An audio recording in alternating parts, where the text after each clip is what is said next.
Welcome to Chandra study centre. Competitive exam போகிறவங்களுக்கு தொடர்ந்து நம்ம சம்ஸ் நடத்திட்டு இருக்கோம். ஒரு பிளேலிஸ்ட்டில் கரெக்டாக நான் போடுவேன். அந்த பிளேலிஸ்ட்டை நீங்கள் ஓரளவு கவர் பண்ணி பார்த்துட்டே வந்தாலே மேக்ஸு, மென்டல் அபிலிட்டி இதில் நீங்கள் நம்ம போகிற பிளேலிஸ்ட்டில் பார்த்து ப்ராக்டிஸ் பண்ணிட்டு வந்தாலே உங்களுக்கு போதுமானதாக இருக்கும் அப்படின்ட்டு நான் நம்புகிறேன். செயின் ரூலில் ஒன் மோர் சம் நடத்துகிறேன், கவனிங்க. 10 men working 6 hours a day can complete a work in 18 days. கவனிங்க, இந்த தலைப்பின் கீழே போடுற பாருங்க. men, இங்க days, hours அப்படின்னு 3 தலைப்பு கொடுக்குறேன். men, days, hours. அவங்க 3 இன்ஃபர்மேஷன் கொடுக்கறதுனால 3 தலைப்பு கொடுக்குறாங்க. நல்லா கவனிக்கணும். எத்தனை men? 10 men, 10 ஆட்கள். 6 hours a day, ஒரு நாளைக்கு 6 மணி நேரம் வேலை செய்கிறாங்க. Can complete A work in 18 days. ஏன் ஹவர்ஸ் அங்கே போட்டிருக்கேன் அப்படின்னு ரீசன் நான் சொல்கிறேன் உங்களுக்கு. ஹவு மெனி ஹவர்ஸ் இப்போ கொஸ்டின் கேட்குறாங்க. அப்போ ஹவர்ஸ் தான் எவ்வளோன்னு கண்டுபிடிக்க சொல்கிறாங்க. அதனால தான் ஹவர்ஸ் தூக்கினேன்னு கடைசியாக போட்டேன்.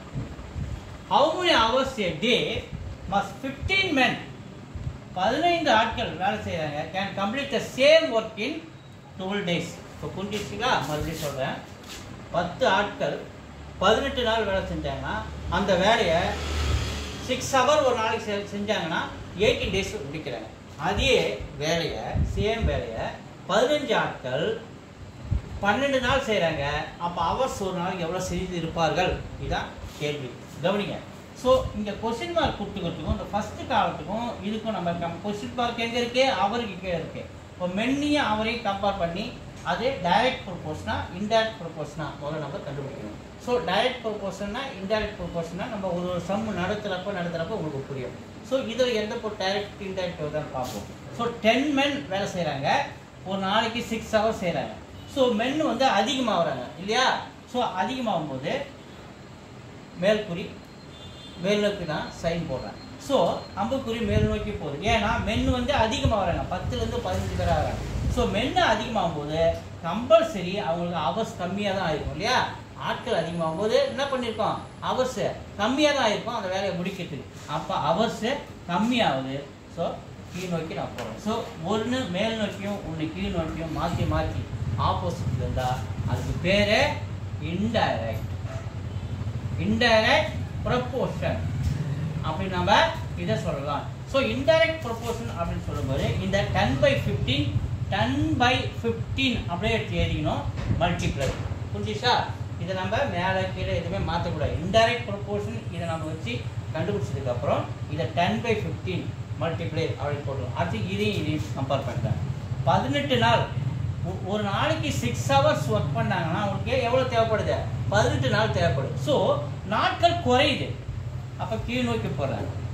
நாட்கள் குறையுது. இந்த பாயிண்ட் அழைச்சிடுறேன். நாட்கள் எவ்வளோ குறையுது. அப்போ நாட்கள் குறையும் போது கண்டிப்பாக ஒரு நாளைக்கு அவர் அதிகமாக வேலை செஞ்சுருப்பாங்க இல்லையா? அதிக நேரம் வேலை செஞ்சுருந்தா தான் நாள் குறையும் இல்லையா? அப்போ ஹவர்ஸ் கண்டிப்பாக அதிகமாக இருக்கும். அப்போ மேல் நோக்கி போகிறாங்க. ஸோ டேஸ் கம்மியாகும் போது கண்டிப்பாக ஹவர்ஸ் ஒரு நாளைக்கு அதிகமாக செஞ்சுருப்பாங்க. இதுவும் இது அம்புக்குறி கீழே வந்து மேல் நோக்கி போய் இது மாறி மாறி இருக்கிறது ஆப்போசிட். இதுக்கு பேர் என்னது? இன்டைரக்ட் ப்ரொபோர்ஷன் தான். ஸோ இந்த 18/2 அப்படியே போட்டுக்கணும், மல்டிப்ளை இந்த 6. இப்போ சால்வ் பண்ணுற பாருங்க. 6 டேபிள் 1 டைம்ஸ், 6 டேபிள் அடிச்சா 2 டைம்ஸ், 2 டேபிள் அடிச்சா 1 டைம்ஸ், 2 டேபிள் அடிச்சா 9 டைம்ஸ். ஸோ இங்கே பாருங்க 5 டேபிள் அடிக்கிறேன் 2 டைம்ஸ், 5 டேபிள் அடிச்சா 3 டைம்ஸ். ஸோ இந்த 3 9 அடிச்சா 3 3s 9. ஸோ மீதி எல்லாமே ஒன்று. இங்கே 2 இருக்குது, இங்கே 3 இருக்குது, மல்டிப்ளை 2 3s 6. ஸோ அதே 6 hours தான் நமக்கு ஆன்சராக கிடைக்குது. So 6 hours is the answer. So தொடர்ந்து பாருங்கள், சப்ஸ்கிரைப் பண்ணுங்கள், ஷேர் பண்ணுங்கள், வீடியோஸ் தொடர்ந்து பார்த்து பயன்பெறுங்க. நன்றி.